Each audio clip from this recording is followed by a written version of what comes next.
बिस्मिल्लाहिर्रहमानिर्रहीम। अस्सलाम वालेकुम स्टूडेंट, कैसे हैं आप सब? उम्मीद है बफज़्ल खुदा आप खैरियत से होंगे। हमेशा की तरह मैं आपके लिए एक बहुत ही ज़बरदस्त टॉपिक लेकर आई हूँ जो स्टूडेंट्स आपको बेहद पसंद है, यानी कि रेगुलर सेंटेंसेस। ये छोटे छोटे जुमले जो बोलने में बहुत अच्छे लगते हैं, ये इनफॉर्मल सेंटेंसेस होते हैं। इनफॉर्मल सेंटेंस में यूज़ किया जाता है। जो फॉर्मल में यूज़ करते हैं वो भी आपको मैंने ये सेंटेंसेस एक साइड पर लिख देते हैं। चलें अपनी वीडियो को स्टार्ट करते हैं ताकि हम इन सेंटेंसेस को एंजॉय कर सकें। स्टूडेंट, इसमें इन सेंटेंसेस में मैं आपको ये एक बात बता दूं स्टूडेंट, कुछ जो जुमले ऐसे हैं जो हम रोज़मर्रा में हम लोग बहुत इजी इंग्लिश के साथ उसको यूज़ करते हैं, जो हर कोई इस्तेमाल भी कर सकता है, हर कोई बोल सकता है और हर कोई उस जुमले को समझ भी सकता है। लेकिन उन्हीं जुमलों को हम इन शॉर्ट में किस तरीके से बोल सकते हैं वो आज आपको मैं उसका तरीकाकार बताती हूँ। कि एक तो हम सेंटेंस को सिंपल इंग्लिश में यूज़ करते हैं और दूसरा जो है इसको हम फॉर्मल में इनफॉर्मल में यूज़ करते हैं कि ये सेंटेंसेस इनफॉर्मल में कैसे बोले जाएंगे। जैसा कि पहला हमारे पास सेंटेंस है कि अगर हम किसी को कहते हैं कि I need to go to washroom, कि हम वॉशरूम में जाना चाहते हैं, please get aside, I need to go to washroom. तो अगर हमने यही सेंटेंस को शॉर्ट में बोलना है, इनफॉर्मल स्टाइल में बोलना है, तो हम इसको किसी दूसरे मानों में कैसे यूज़ कर सकते हैं, किसी दूसरे अल्फाज में कैसे यूज़ कर सकते हैं, क्योंकि ये आम नहीं बोले जाते लेकिन ये बोलने में बहुत लुत्फ़अंदोज़ होते हैं। हम लोग बोलने में बहुत मज़ा देते हैं इस चीज़ का। बोलने में ये सेंटेंसेस बहुत अच्छे लगते हैं और आपको भी उम्मीद है इसे इस्तेमाल करेंगे सेंटेंसेस तो आपको बहुत मज़ा आएगा। स्टूडेंट, जैसा कि हमारे पास है I need to go to washroom, कि जैसे आप वॉशरूम में जाना चाहते हैं तो आप अपनी टीचर को कह रहे हैं, यानी कि अक्सर बच्चे क्लास में अपनी टीचर से इस चीज़ की परमिशन, वॉशरूम में जाने के लिए परमिशन लेते हैं, तो वो कहते हैं I need to go to washroom. तो अगर स्टूडेंट हमने इसको इन शॉर्ट में बोलना है तो हम इसको क्या कहेंगे? I am busting. क्या कहेंगे? I am busting. Teacher, I am busting. तो ये देखिए, ये बोलने में कितना अच्छा लगता है कि I need to go to washroom को हम इन शॉर्ट में बोलते हैं I am busting, I am busting, I want to need to go to washroom. Next one है, अगर हम कहते हैं कि आई एम स्टफ्ड। स्टफ वैसे भी किसी भरी हुई चीज़ के लिए यूज़ किया जाता है। जैसे कहते हैं आई एम स्टफ्ड, यानी कि मेरा पेट फुल है, मेरा पेट भरा हुआ है, यानी कि हम खाना खा लिया है हमने, इसके बावजूद हमें वो कोई खाने की ऑफ़र कर रहा है तो हम उसको कह रहे हैं आई एम स्टफ्ड, कि मेरा पेट भर चुका है। तो ईजी इंग्लिश में हम इसको कैसे बोलेंगे? I have eaten a lot, कि मैं बहुत ज़्यादा खा चुकी हूँ, मैं बहुत ज़्यादा खा चुकी, I have eaten a lot. तो इसको दूसरे वो इनफॉर्मल में कैसे बोलेंगे? इनफॉर्मल स्टाइल में बोलेंगे I am stuffed, I am stuffed. तो देखिए स्टूडेंट, ये बोलने में कितना अच्छा लगता है।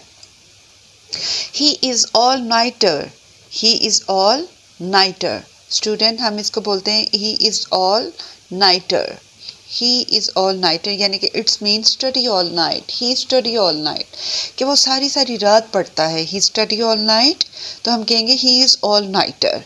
हम किसी के बारे में, अपनी फ्रेंड के बारे में, किसी अपनी सिस्टर के बारे में, किसी हमने ब्रदर के बारे में हम बात कर रहे हैं, बता रहे हैं कि study all night, he study all night, कि वो तमाम रात पढ़ता है।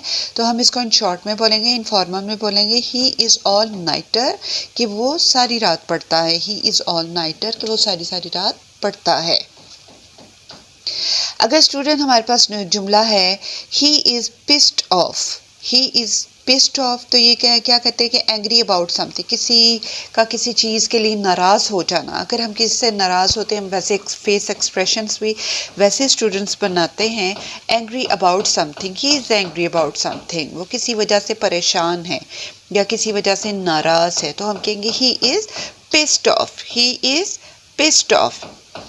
नेक्स्ट है स्टूडेंट हमारे पास, जब हम कहते हैं यू बेट, यानी कि कोई कह रहा है हमें थैंक यू, तो हम कहेंगे यू बेट, किसी चीज़ के लिए वो हमारा शुक्रिया अदा कर रहा है। तो इजी इंग्लिश में हम कहते हैं you are welcome, you are most welcome, ये भी कहते हैं। लेकिन इन शॉर्ट में, इनफॉर्मल में हम इसको क्या कहेंगे कि थैंक यू का जवाब फॉर्मल तौर पर यू आर वेलकम होता है, लेकिन इनफॉर्मल तौर पर इसको यूज़ किया जाए तो कहेंगे you bet, you bat,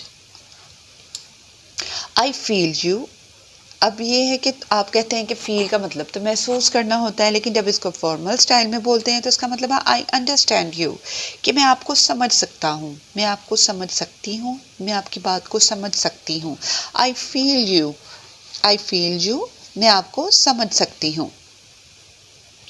student, जब हम कहते हैं इट सक्ड, इट सक्ड के सॉरी स्टूडेंट, इसका मतलब है इट सक का मतलब it was bad, it was bad, यानी कि इसका कहते हैं कि कोई हमसे पूछता कि आपने ये मूवी देखी है, वो आपको कैसी लगी है, तो हम कहते हैं इट सक्ड, कि ये बहुत बुरी थी। इट वॉज सक्ड, ये बहुत बुरी थी।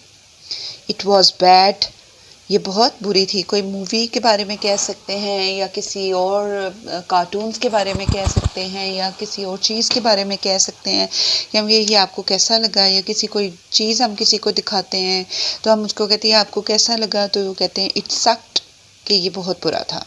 अगर आपको पसंद नहीं है स्टूडेंट तो आप कहेंगे it sucked.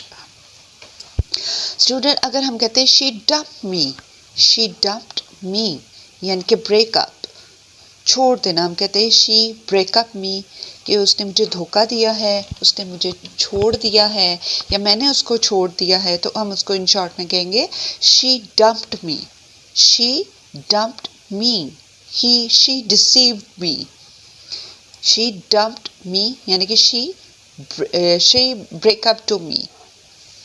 They are getting hitch, जब हम कहते हैं कि दे आर गेटिंग मैरिड, कि उनकी शादी हो रही है या वो शादी कर रहे हैं, हम कहते हैं दे आर गेटिंग मैरिड, यानी कि टू पर्सन्स के बारे में बात कर रहे हैं। अच्छा वो फलां, अच्छा उनकी तो वो तो शादी कर रहे हैं, they are getting married, they are getting hitched, तो उसके लिए हम यूज़ करेंगे दे आर गेटिंग हिच्ड।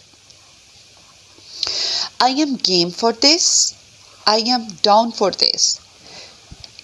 एक ही सेंटेंस के साथ हम टू वर्ड्स को सेपरेट यूज़ कर सकते हैं, यानी कि इंटरेस्टेड टू डू, क्या इसका मतलब है क्या आपको इसमें मैं इसमें दिलचस्पी रखता हूँ, या मैं इसमें दिलचस्पी रखती हूँ, तो हम कहते हैं I am interested to do this, मैं ये करने में दिलचस्पी रखती हूँ, मैं ये खाने में दिलचस्पी रखती हूँ, मैं ये पढ़ने में दिलचस्पी रखती हूँ, तो हम उसके लिए इनफॉर्मल में कह सकते हैं I am game for this, I am down for this. अगर हम कोई चीज़ खरीदते हैं स्टूडेंट, तो वो हमें मतलब ख़राब हो जाती है, बहुत जल्द वो ख़राब हो जाती है, तो हम उसको कहते हैं I bought a lemon, I bought a lemon, यानी कि आई बॉट अ लेमन, कि ये वर्थलेस चीज़ थी, बेकार चीज़ थी, बहुत अच्छी चीज़ नहीं थी। तो यानी कि कोई मोबाइल ख़रीदते हैं, या कोई कार ख़रीदते हैं, या कोई भी चीज़ ऐसी ख़रीदते हैं जो ज़्यादा अर्सा आपके साथ नहीं चलती, तो हम उसको, या जल्दी ख़राब हो जाती है, तो हम उसको कहते हैं आई बॉट अ लेमन, यानी कि ये एक वर्थलेस चीज़ है। तो student, I hope you will enjoy this video. In sentences को स्टूडेंट अपनी डेली रूटीन में शामिल कीजिए, और अपनी मेरी पिछली सारी रेगुलर सेंटेंसेस की वीडियोस को रिवाइज़ किया कीजिए। वीडियो को लाइक कीजिएगा, कमेंट में बताइएगा आपको वीडियो कैसी लगी है, और शेयर कीजिएगा ताकि दूसरे स्टूडेंट भी इससे फ़ायदा हासिल कर सके। और प्लीज़ स्टूडेंट, यूट्यूब की मेरी इस वीडियो को, इस चैनल को सब्सक्राइब करना मत भूलिएगा। इंशाल्लाह अगली किसी बहुत ही दिलचस्प वीडियो के साथ हाजिर होंगे। तब तक के लिए अल्लाह हाफिज़।